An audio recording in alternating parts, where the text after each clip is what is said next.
Počúvaj, urobe najprv jednu dohodu my dvaja. Môžeme, ale teraz som mal s Vavrikom nepríjemný rozhovor, takže začína to byť ako veľmi zlé. Urobme najprv my dvaja jeden zásadný rozhovor, aby sme si dobre rozumeli. Ja môžem byť o 30 minút v Bratislave. Počkaj, teraz ma chvíľu počúvaj. Ty nebudeš neurotik a ja sa budem snažiť ti čo najviac pomôcť, lebo Vlado, ty si mi dal papier, lebo si ich mal v ruke. Ja som urobil to, čo mám v ruke ja. Ja nemôžem robiť zázrak. Verím. A keď ty sa budeš urážať, keď ty mi budeš také hlúpe odkazy posielať, tak ja sa na teba vykašlem. Je toto medzi nami jasné?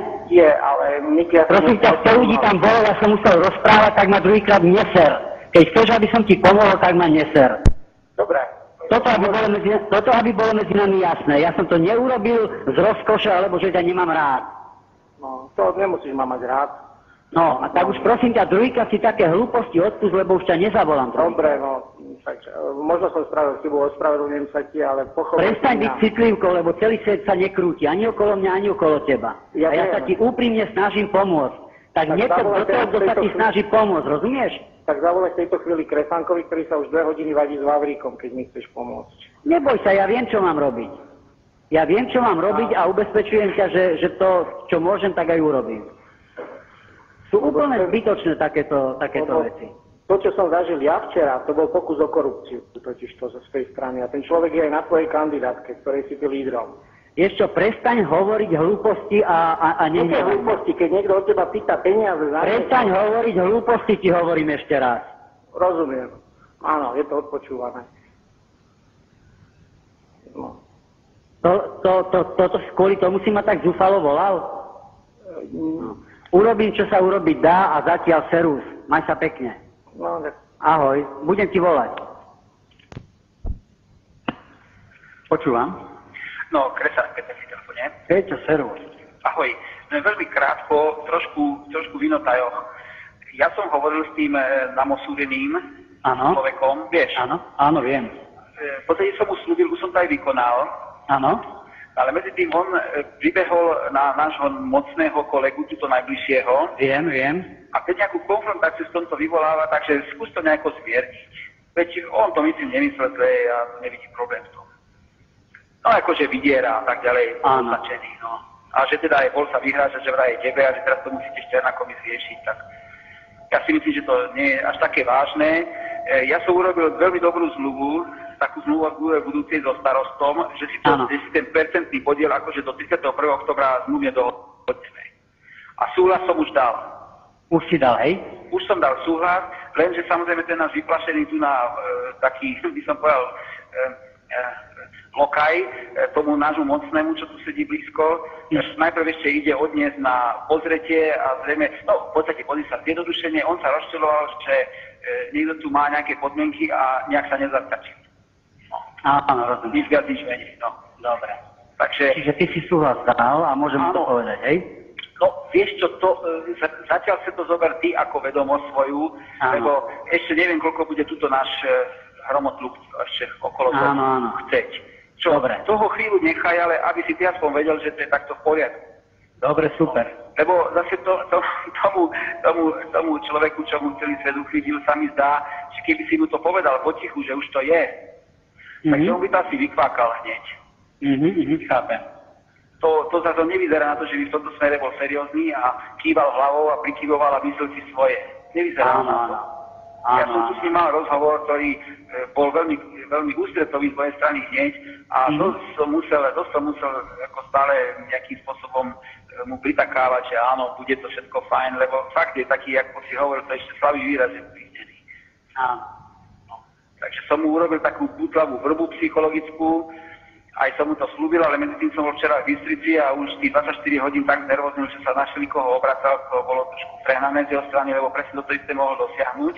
Áno. Ale teda je to, aby si vedel ty, akože ja síce odchádzam teraz v noci preč na 9 dní, ale je to úplne perfektne urobené. Dobre, ale nehovoriť ani tomu, čo bol u teba, no nehovoriť mu nič. Nie. Že ty o tom vieš, nehovor, len ti to chcem povedať, že z toho rozhovoru, čo sme my dvaja mali, som si vyvodil dôsledky a je to tak, ako to má byť. Dobre. Ale neinformovať nikoho, áno? Zatiaľ nie, tak potom uvidíš. Podľa mňa nech si to vyrieša v klube ináč. Toto je tá zvrátenosť, že to nie je akože medzi sebou. Áno, ale s Pezinčanom ani s tým nehovoriť. Prosím? Ani s Pezinčanom nehovoriť. No, veď to som práve mal, ja aj s Pezinčanom, aha, tak to áno. To áno, že? To áno. Trošku to áno, upokojím, hej? lebo ten myslím si, že áno, samozrejme, áno, s tým áno, ale tiež mu povedz teda, že veľmi to zaklínam, aby proste bol, aby proste to teraz momentálne ako netriumfoval, že však už to je. Dobre. Ale aby on bol kľudný, že teda, že ja som urobil maximum a teda akože nič. Dobre? Čiže tomu môžem povedať. Áno, Pezinčanovi určite. Dobre, teraz som si povedal. Určite, ja som len myslel tomu uklidené. Nie. Dobre, Peťo, tak príjemnú dovolenku. Ten musí to doma, no. Ten musí to v domácom klube nejako... Jasné.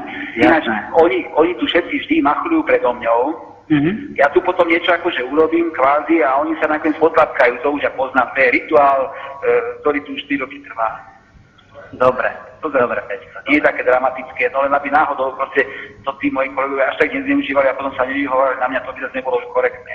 Ja som odišiel, ale zabezpečil som to úplne 100%. Dobre, super, tak si oddychni. Dobre, ďakujem ti. Oddychni, ďakujem dobre tebe, vidíš ešte. Ahojte. No, len jednu vetu ti chcem povedať, že by to malo byť v poriadku.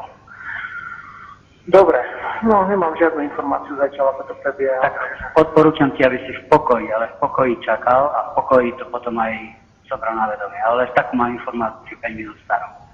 Z úst, ktoré boli oprávnené. Dobre. Čau. No počkaj, jednu vetu, ak môžem. To je menej hlúpo ako po obede. Miki, nebuď pán Boh, ktorý posudzuje každého. No, tak hovor. No, cez toho sa ťažko hovorí. No tak radšej nehovor. Trošičku čas, tak sa za tebou zastavím a mnohé veci si možno povieme a v mnohých veciach ti môžeme ešte pomôcť. Takže... No, hlavne tak, jak si po obede. A to bolo do obeda.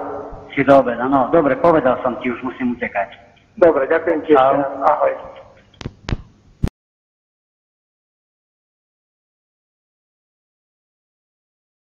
Teda hovoriť aj s inými ľuďmi bez toho, aby bolo treba za každú cenu o to hovoriť s nimi. Ja môžem povedať, že som zabezpečil som, a to čo môžem povedať, dúfam, že tu nikto nepočúvam,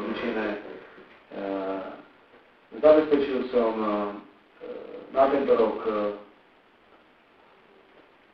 35, na budúci rok asi 40, plus teda ďalšie veci.